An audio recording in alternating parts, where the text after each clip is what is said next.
Ayan, white sand. White Sand Beach, Dolomite Beach.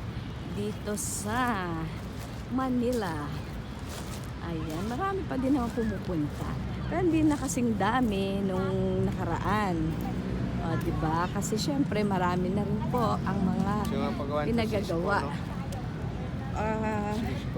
Hindi. Oo, kasama sila ni ni PD. Duterte? Oo. Sa panahon nila ito. Oo, in the middle of the pandemic nung binuksan ito pa. Yes, ayan o. Pwede naman magtampisaw. Oo. Bawal lang maligo. Tampisaw ka lang. Ayun o. O, di ba? So, sa mga bata, oo, gustong-gusto na talagang maligo. Pero basta bawal daw. Bawal daw talagang maligo. Ayan, oh. Oh, white sand pa din naman. Okay, sa gitna ng mga buildings. Ayan, oh. Ayan, oh. Okay.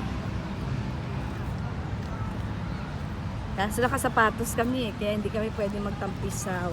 Ayan ang mga stones, small stones and rocks. Dolomite sand.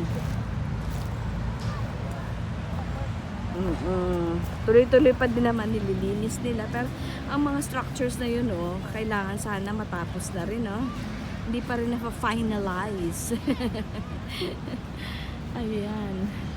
Para tuloy, parang, mga temporary, shelters. Oo, sana gawin na rin katulad nun. Building dun sa unahan. Na kahit na lang. Yung iniisip ko talaga yung nasa street dwellers. Wala man na sila mapagpaliguan, yung kanilang mga lutuan. Kung meron sanang ganyan, yung DSWD, panawagan naman po. Nako, nakakaawa yung sitwasyon kaninang umaga na dinaanan namin talaga po.